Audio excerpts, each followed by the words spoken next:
What is good, everyone? Welcome to this video. I'm Charlie from Conscious Creation, and in this video I would like to share with you what your higher self is and how you can go about and connect to this part of yourself.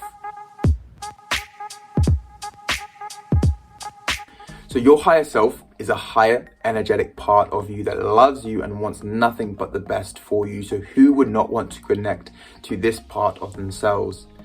Now, the indigenous people of the world, the Kogi, the Hopi, the Mayans, they say that there's one reality. There is whatever there is, but how we perceive that reality depends on our level of awareness or consciousness.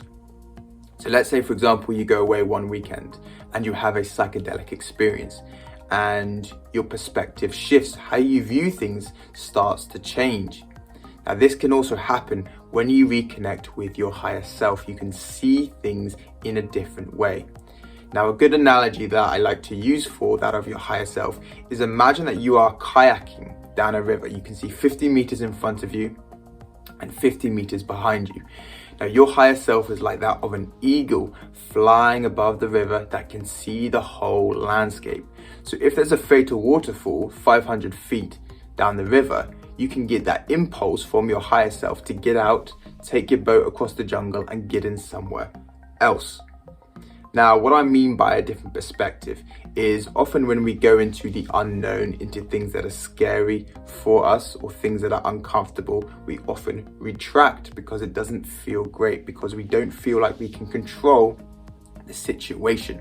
However, once you're connected to your higher self, the unknown becomes very exciting and enjoyable because you understand that this higher aspect of yourself wants nothing but the best for you.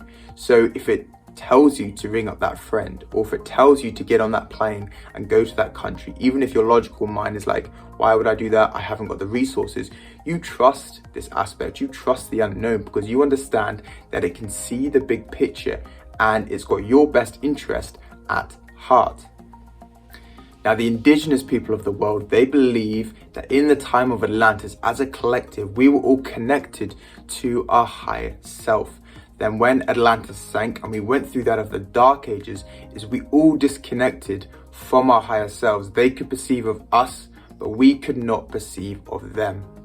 Now, a channeler known as Bashar, channeled by that of Del Inca, talks about how we're these vast spiritual beings, and the part of us that comes into the human body is about the size of a thumbnail, so a tiny part. So this higher self, this larger energetic part of yourself is you and wants to help you out.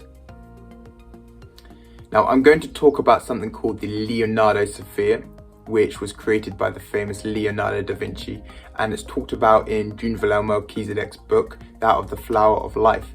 And Leonardo da Vinci realized that we as human beings have these different levels of consciousness and awareness in which we can attain to, and it's all to do with how the square interacts with the circle. Now, this image that I'm going to show you is taken from the Flower of Life, and here we can see that there are 9 concentric circles. Now, as we filter out, is consciousness starts to expand. So we'll go through it slowly, but as we filter out, we can see that the squares do not interact with the circles until the 3rd square then interacts with the 4th circle. But this doesn't equate to anything special. It's not till we get to the 4th square that interacts with the 5th circle that it comes close to something called the phi ratio or golden mean. Now, the closer that we get to the phi ratio or golden mean, the more harmony, the more peace, the more oneness that we feel, and the more connected that we are to our higher self. All of nature strives to get closer to this number. Our consciousness evolves by getting closer and closer to this number.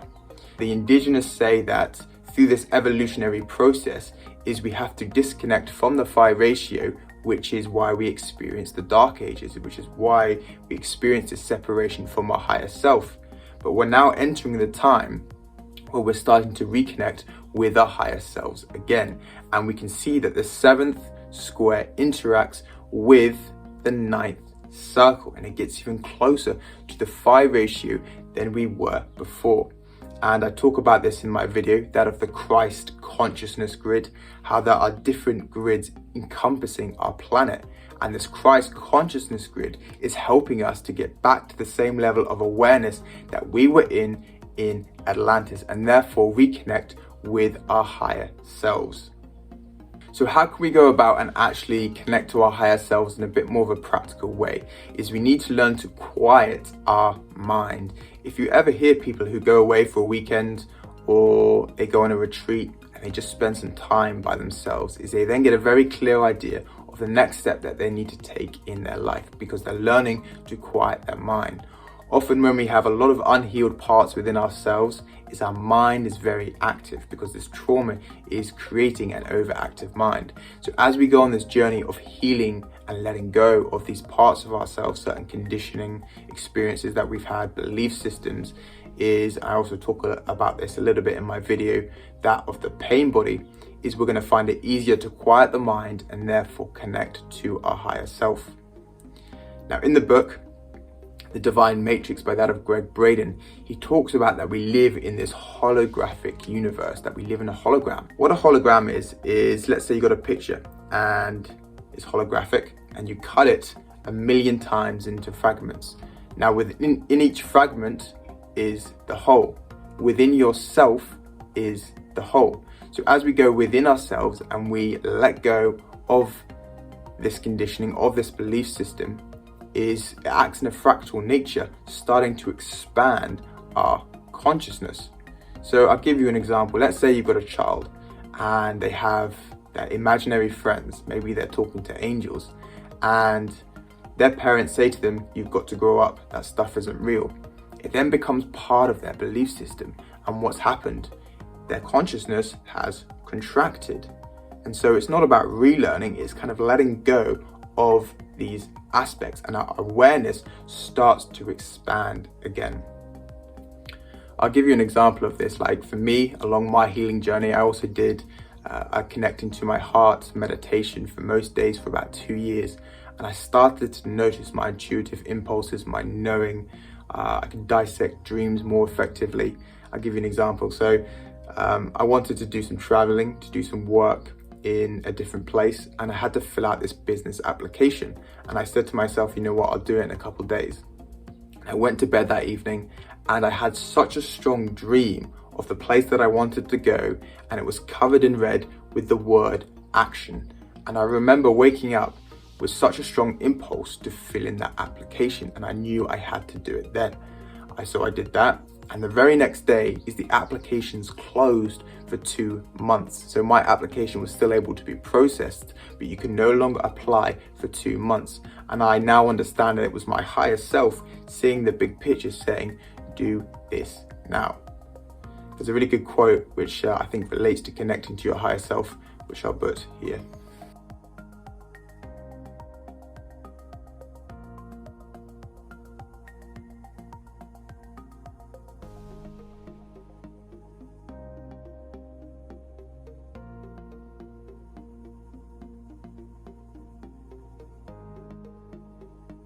So it's this process of unlearning instead of relearning, by healing those parts within ourselves. And as we do that, we find it easier and easier to connect to our inner self, and therefore to our higher self that can give us this amazing guidance. So thank you for watching. I will put a free meditation below that can help you with the process of connecting to your heart if you want to give it a go. Apart from that, peace and take care.